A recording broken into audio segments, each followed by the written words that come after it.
Hi అండి, అందరికీ నమస్తే. Welcome back to my channel. ఈరోజు మన ఛానల్లో టేస్టీ వెజిటబుల్ బిర్యానీ చేసి చూపించబోతున్నానండి. అంటే ఒక్కొక్కరు ఒక్కొక్క స్టైల్లో చేసుకుంటారు. మేము ఎలా చేసుకుంటామో మా ఇంట్లో అయితే నేను మీకు చేసి చూపిస్తానండి.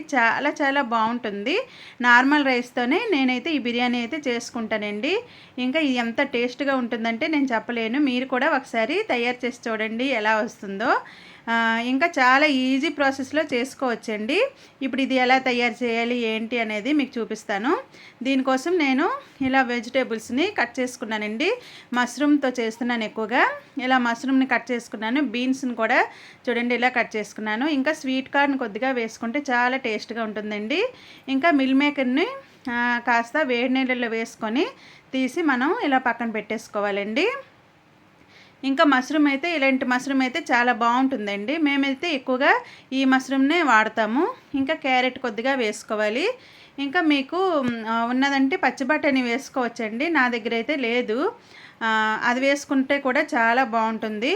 ఇప్పుడు మనము వెడల్పాటి గిన్నె ఒకటి తీసుకోవాలండి. ఇప్పుడు దీంట్లో మనం కట్ చేసుకున్న ఈ వెజిటేబుల్స్ అన్నీ ఇందులో వేసేసుకోవాలి. ఇలా అన్ని వెజిటేబుల్స్ కలిపేసి మనం బిర్యానీ చేసుకుంటే పిల్లలకైతే హెల్త్కి చాలా మంచిదండి. ఇలా చేసి పెడితే ఇంకా కొన్ని కర్రీస్ ఇవైతే పిల్లలు తినరు కదా. ఇలా చేసుకుంటే వాళ్ళు కొద్దిగా రైస్ తిన్నా కూడా ఈ విటమిన్స్ అవి రైస్లోకి వెళ్ళి ఇంకా చాలా బాగుంటుంది. పిల్లలకు కూడా హెల్త్కి చాలా మంచిదండి. మీ ఇంట్లో కనుక చిన్నవాళ్ళు పిల్లలు ఉన్నారంటే ఇలా చేసి చూడండి. ఇంకా పెద్దవాళ్ళకి కూడా బాగుంటుందిలేండి. హెల్త్కి అయితే మంచిది మనం అన్ని వెజిటేబుల్స్ తింటే. ఇలా మనము ఒక పెద్ద గిన్నెలో నేను కట్ చేసుకున్న ఈ కూరగాయలన్నిటిని వేసుకున్నానండి. ఇప్పుడు ఇందులో నేనైతే ఒక చిన్న ప్యాకెట్ పెరుగు వేసుకుంటున్నానండి. ఇంకా మీకు కావాలంటే మరి కొంచెం కూడా యాడ్ చేసుకోవచ్చు. నేనైతే ఇలా పెరుగు కొద్దిగా వేసుకున్నాను. ఇంకా ఇందులో కొద్దిగా మనము బిర్యానీ మసాలా వేసుకోవాలండి. బిర్యానీ మసాలా ఒక 2 స్పూన్ల వరకు వేసుకుంటున్నాను. ఇంకా చికెన్ మసాలా కొద్దిగా వేసుకోవాలి. ఇవన్నీ వేసుకుంటేనే టేస్ట్గా ఉంటుందండి. ఇంకా కొంచెం కారం కూడా వేసుకోవాలండి. మీరు ఎంత కారం తింటారో అది చూసుకొని మాత్రం కారం వాడండి. ఇంకా టేస్ట్కి తగ్గట్టుగా మనం కొద్దిగా సాల్ట్ వేసుకోవాలి. అంటే మనం బిర్యానీలో మళ్ళీ వేస్తామండి. ఈ కూర కోసం నేను వేస్తున్నాను. ఇంకా కాస్త కాజు కూడా వేసుకోవాలి. ఇప్పుడు ఇందులో అల్లం వెల్లుల్లి పేస్ట్ అయితే కొంతమంది అయితే వేసుకుంటారు. నేను ఇందులో వేసుకోనండి. తాలింపు పెట్టినప్పుడు వేసుకుంటాను. ఎందుకంటే కొద్ది పచ్చివాసన అది అందులో ఉంటుంది కాబట్టి. నేను ఇవన్నిటినీ చక్కగా మిక్స్ చేసుకుంటున్నానండి. ఈ మసాలాలు ఇవన్నీ ఈ కూరగాయ ముక్కలకి అన్నిటికీ పట్టేటట్టుగా మనం చక్కగా కలిపేసుకోవాలి. చూసారు కదా, చక్కగా మనము సాల్టు కారం అన్నీ దీనికి సరిపోయేటట్టుగా అన్నీ వేసుకున్నాం అన్నమాట ఇందులోని. ఇప్పుడు మనం వీటన్నిటిని ఇలా చక్కగా కలిపేసుకోవాలండి. చూసారు కదా, ఇప్పుడైతే నేను చక్కగా కలిపేసుకున్నాను. ఇప్పుడు మనం మూత పెట్టేసి పక్కన కొద్దిసేపు పెట్టేసుకోవాలి. ఇప్పుడు దీని గురించి ఇది మనం పేస్ట్ చేసుకోవాలండి. కొద్దిగా పచ్చిమిర్చి, పుదీనా, కొత్తిమీర ఈ పేస్ట్ వేసుకోవటం వలన మనకి బిర్యానీ అనేది చాలా టేస్ట్గా ఉంటుందండి. మంచి ఫ్లేవర్ వచ్చేసి చాలా బాగుంటుంది. ఇలా మాత్రం మీరు చేసుకోండి. కారం చూసుకొని మీరు పచ్చిమిర్చి వేసుకోండి. ఈ మిరపకాయలు అయితే కారం అంతగా లేవు, అందుకే నేను కొద్దిగా ఎక్కువే వేశాను. ఇంకా పుదీనా కొద్దిగా, కొత్తిమీర కొద్దిగా వేసుకొని మనము కొద్దిగా పేస్ట్ చేసుకోవాలండి. పేస్ట్ అంటే మరీ మెత్తగా కాకుండా మామూలుగా ఇలా చూడండి, మీకు చూపిస్తున్నాను. ఇలా కచ్చా పచ్చగా మనము గ్రైండ్ చేసుకుంటే సరిపోతుందండి. చూసారు కదా, ఇలా ఉంటే మనకు సరిపోతుంది. ఇప్పుడు మనము పొయ్యి మీద కుక్కర్ పెట్టేసుకోవాలండి. ముందు ఇందులో కొద్దిగా మనం నెయ్యి వేసుకోవాలండి. ఇంకా బిర్యానీకి కొద్దిగా నెయ్యి ఇంకా కొద్దిగా ఆయిల్ వేసుకుంటేనే టేస్ట్ చాలా బాగుంటుంది. ఇంకో నెయ్యి అయితే ఇంట్లో చేసిన నెయ్యి కాబట్టి స్మెల్ అయితే చాలా బాగుంటుందండి. చాలా రుచిగా ఉంటుంది. ఇంకా ఇందులో కొద్దిగా మనం ఇప్పుడు ఆయిల్ కూడా వేసుకోవాలండి. ఇప్పుడు ఇది కొద్దిగా హీట్ అయ్యింది కదా, ఇప్పుడు మనం ఇందులో కొద్దిగా తేజ్పత్రి వేసుకోవాలి. ఇంకా హోల్ గరం మసాలా వేసుకోవాలండి. లవంగులు, యాలకులు, దాల్చిన చెక్క, అనాస పువ్వు ఇవన్నీ వేసేసుకోవాలి. ఇప్పుడు ఇవి వేసుకున్నాక కొద్దిగా ఫ్రై చేసుకోవాలండి. ఇంకా దాని ఫ్లేవర్స్ అన్నీ మనకి బయటకు వస్తాయి. ఇప్పుడు కొద్దిగా మనము ఇదైతే ఫ్రై చేసేసుకున్నాము. కొద్దిగా సిమ్లో పెట్టేసి చేసుకుంటే సరిపోతుందండి. ఇప్పుడు మనము ముందుగా కట్ చేసుకున్న ఉల్లిపాయ ముక్కలు, పచ్చిమిరపకాయలు వేసుకోవాలి. మీకు ముందే చెప్పాను కదా, ఈ పచ్చిమిర్చి అయితే అంతగా కారం లేవు కాబట్టి నేను ఎక్కువగా వేస్తున్నాను.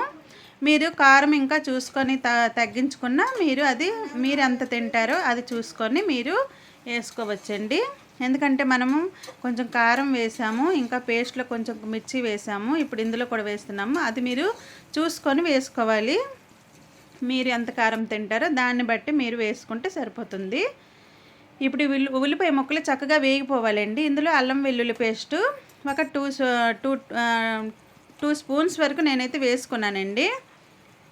ఇప్పుడు ముందుగా ఆడించుకున్నాం కదా కొత్తిమీర, పుదీనా, పచ్చిమిర్చి పేస్టు, అది కూడా ఇందులో వేసేసుకోవాలి. ఇప్పుడు ఇది చక్కగా మనము వేయించుకోవాలండి. పచ్చివాసన పోయేంత వరకు చక్కగా వేయించుకోవాలండి. అల్లం వెల్లుల్లి పేస్ట్ ఏంటంటే కొద్దిగా పచ్చివాసన పోయేంత వరకు వేయించుకుంటేనే మనకి బిర్యానీలోనికి టేస్ట్ అనేది బాగుంటుంది. లేకపోతే బిర్యానీ మొత్తం పచ్చివాసనగా వస్తుందండి, అంతగా బాగోదు. ఇప్పుడు మనము సిమ్లో పెట్టేసి మనం చక్కగా వేయించుకోవాలండి. చూసారు కదా, ఇప్పుడు చక్కగా వేగిపోయింది. ఇప్పుడు మనము ముందుగా మిక్స్ చేసి పెట్టుకున్నాం కదా వెజిటేబుల్స్ మిశ్రమము, ఇవన్నీ కూడా ఇప్పుడు చక్కగా ఇందులో వేసేసుకోవాలండి. ఇంకా పిల్లలకైతే బిర్యానీ ఇష్టమేనండి, అదైతే చెప్పాల్సిన అవసరం లేదు. అందరింట్లో అయితే పిల్లలకైతే బిర్యానీ ఇష్టమే ఉంటుంది. మా ఇంట్లో కూడా పిల్లలు ఉన్నప్పుడు చాలా ఇష్టంగా తినేవారు బిర్యానీలు గట్రా. ఇప్పుడైతే కాస్త తగ్గింది, ఎక్కువగా చేసుకోవట్లేదు. అప్పుడప్పుడు మేమైతే ఇలా చేసుకుంటూ ఉంటామండి. వెజిటేబుల్స్తో ఇంకా చికెన్తో ఇలా అయితే రకరకాలుగా చేసుకుంటాము. ఇంకా ఒక్కొక్కరు ఒక్కొక్క స్టైల్లో చేసుకుంటారండి. మేము కూడా వేరేగా కూడా చేస్తూ ఉంటాము. ఇది ఒక స్టైల్ అనమాట. ఒక్కొక్క స్టైల్లో ఒక్కొక్క టేస్ట్ కూడా మారుతుందండి. ఒక్కొక్క రుచి కూడా ఒక్కొక్క దానికి బాగుంటుంది. ఇంకా చాలామంది బాస్మతి రైస్తో కూడా చేసుకోవచ్చండి. బాస్మతి రైస్తో చేసుకుంటే కూడా చాలా బాగుంటుంది. కాకపోతే బాస్మతి రైస్ మాకైతే ఇష్టం లేదు. నార్మల్ రైస్తోనే మేము ఎక్కువగా బిర్యానీ చేసుకుంటాము. నాకైతే బాస్మతి రైస్ అస్సలు నచ్చదు. అందుకే మేము ఎక్కువగా నార్మల్ రైస్తోనే చేసుకుంటామండి. ఇంకా ఇప్పుడు వెజిటేబుల్స్లో మనకి కొద్దిగా వాటర్ రిలీజ్ అవుతుందండి. అందుకే మనము ఈ వాటర్ ఇంకెంత వరకు కొద్దిగా కలుపుతూ ఉంటే సరిపోతుంది. నేనైతే రైస్ని కొలుచుకున్నానండి. 1 గ్లాసుడు అయితే నేను వేసుకుంటున్నాను. ఇప్పుడు మనము రైస్ ఇందులో వేసుకోవాలి. ఇప్పుడు ఇంకొద్దిగా మనము ఫ్రై చేసుకుంటే సరిపోతుందండి. మనం కొలుచుకోవాలండి. ముందుగా 1 గ్లాస్కి 2.5 గ్లాసుల వాటర్ వేసుకుంటే మనకి బిర్యానీ అనేది చక్కగా వస్తుంది. ఇంకా కుక్కర్లో పెట్టుకుంటే చక్కగా వస్తుందండి. ఇప్పుడు రైస్ వేసుకున్నాక సిమ్లో పెట్టుకొని మనము చక్కగా ఇలా వేయించుకోవాలండి. చూసారు కదా, ఇలా చక్కగా మనం వేయించుకోవాలి. ఇప్పుడు ఇందులో మనము కొలుచుకున్నాం కదా వాటర్ కూడా వేసుకోవాలండి. 1 గ్లాస్కి 2.5 గ్లాసుల వాటర్ అయితే సరిపోతుందండి. నేను ముందే కొలుచుకొని నీరన్నీ వేసేసుకున్నాను. ఇప్పుడు మనము ఈ వాటర్ని చక్కగా కలుపుకొని ఇందులోనే మనము ఉప్పు, మసాలా, కారం అంతా సరిపోయిందో లేదో ఈ వాటర్ కొద్దిగా టేస్ట్ చేసేసుకోవాలి. ఏదైనా చాలకపోతే మనం కొద్దిగా ఇందులోనే వేసేసుకుంటే సరిపోతుందండి. ఇంకా ఇప్పుడు పైన కొద్దిగా కొత్తిమీర కూడా వేసేసుకోవాలి. ఇందాక మనము వెజిటేబుల్స్ కోసమే సాల్ట్ వేసుకున్నాం కదా, ఇప్పుడు బిర్యానీ మొత్తంగా సరిపోయినట్టుగా కొద్దిగా ఇందులో సాల్ట్ వేసుకోవాలి. సాల్ట్ వేసుకున్నాక చక్కగా కలిపేసుకొని కుక్కర్ మూత అయితే పెట్టేయాలండి. ఇంకా విజిల్స్ అయితే ఒక 3 విజిల్స్ అయితే పెట్టాలి. ఇప్పుడైతే 3 విజిల్స్ అయిపోయాయండి. ఇంకా టేస్ట్ బిర్యానీ అయితే రెడీ అయిపోయిందండి. చూడండి ఎంత చక్కగా ఉందో కదా. ఇంకా పిల్లలకైతే మిల్ మేకర్ గట్రా ఇష్టమే కదా, అందరికీ పిల్లలకి తింటారు. ఇంకా ఎక్కువ మంచిదండి ఇవి. సోయాబీన్ అని కూడా అంటాం కాబట్టి ఇదైతే పిల్లలకి హెల్త్కి కూడా చాలా మంచిదండి. ఇలా మనం అన్ని వెజిటేబుల్స్ వేసి బిర్యానీ చేస్తాం కాబట్టి పిల్లలకు కూడా హెల్త్కి చాలా మంచిదండి. ఫస్ట్ టైం కనుక నా ఛానల్ని చూసినట్లయితే ప్లీజ్ అండి సబ్స్క్రైబ్ చేసుకోండి. వీడియో కనుక నచ్చినట్లయితే ఒక్క లైక్ చేయండి. Thank you for watching.